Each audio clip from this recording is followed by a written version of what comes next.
On August 8, 2019, after 6 p.m. Moscow time, the federal TV channels interrupted their programs. A splash screen appeared on the screen, and an anxious female voice began to repeat its text repeatedly. After about 20 minutes, the programs resumed. Before you watch this video, I'm going to ask you to support my channel with a thumbs up.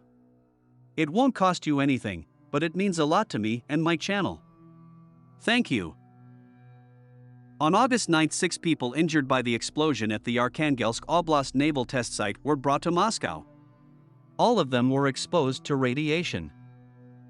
What happened at the military range? Official information on the emergency was as brief as ever. We were told, quoting the press service of the Defense Ministry, that the explosion occurred during tests of the rocket propulsion system of a secret sea-launched cruise missile. The young announcer read the text and said that the incident had resulted in a short-term emission of radioactive materials, but that the radiation background in Severodvinsk, 40 kilometers from the site of the explosion, was normal. Several days after the most mysterious catastrophe in the Arkhangelsk region, the versions of what happened near Severodvinsk keep adding up. I gathered almost realistic versions. So, let us start with the irrefutable facts and official statements. On August 8, following reports of elevated radiation levels and explosions at a military unit near Severodvinsk, the Russian Defense Ministry said the explosion at the military test site in the Arkhangelsk region occurred during tests of a liquid jet engine. The explosion of the liquid jet propulsion system was followed by a fire, which injured 6 people, representatives of the Defense Department and the developer company. 2 people died.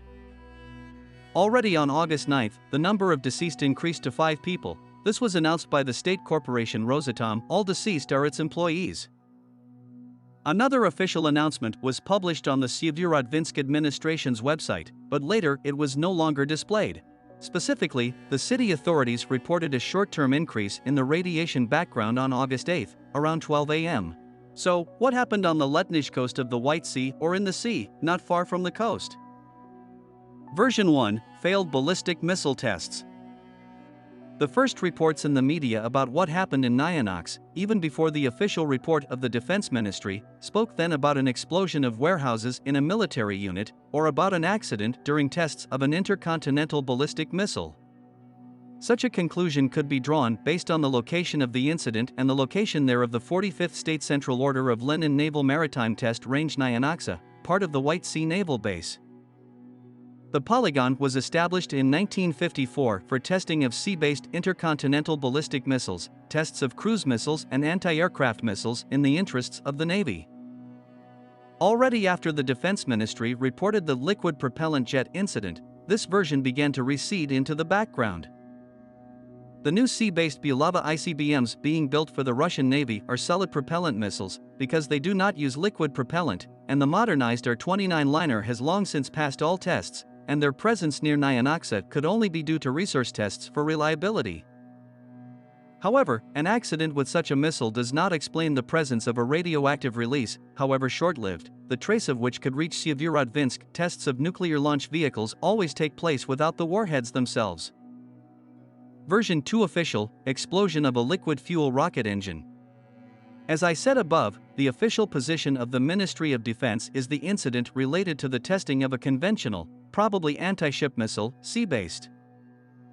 According to open sources, such an explosion took place not far from the shore on a special barge, which is designed to test missiles or their individual components directly in sea conditions. The version with the barge is also indirectly confirmed by the large number of casualties. The test team could have been near the engine in conditions of limited space. It is worth mentioning that quite recently, in 2015, there was a high-profile incident with the Onyx rocket, which, after launching from the test site, abruptly changed its trajectory and hit next to a residential building in Naval itself. Casualties were avoided because missiles are usually tested without a warhead. The official version, like the version with the explosion of an intercontinental missile, does not withstand the most important fact, the presence, even if low-power and short-lived, of a release of radiation. The presence of radiation emission is confirmed by statements of the Severodvinsk mayor's office, photos from Arkhangelsk airport, where the helicopter with the wounded is checked by special services officers in radiation suits and with dosimeters. In addition, there is also a military order to close navigation in a large section of the Dvina Bay. A special vessel for collecting and transporting nuclear fuel Severodvinsk was also found there. The last fact was detected based on the images from space. As Alexander Yefryakov, candidate of physical and mathematical sciences, writes, "It is quite clear that the explosion of an ordinary rocket engine, even taking into account that rocket fuel may contain radioactive catalytic additives, cannot cause such a radioactive burst in Severodvinsk. But an explosion of a nuclear rocket engine, NRE, could." Version 3, the problematic Severodvinsk. The Nenix test site, radiation, and other factors tell us that the accident occurred not on a conventional missile, but on a missile of unlimited range. The only energy source for such a warhead can only be a compact nuclear engine. And the Defense Ministry has such a missile. Moreover, long before the accident, foreign military experts, examining satellite images, declared about the tests of Severodvinsk exactly at the test site in Nenix. Severodvinsk, GRAU Index 9M730, NATO code name SSCX-9 Skyfall, Nebopad, is an advanced Russian intercontinental cruise missile of unlimited range with a nuclear power plant. This missile weapon was first announced by Russian President Vladimir Putin in his address to the Federal Assembly on March 1, 2018. During the Russian president's speech, video footage of the missile system's test was shown.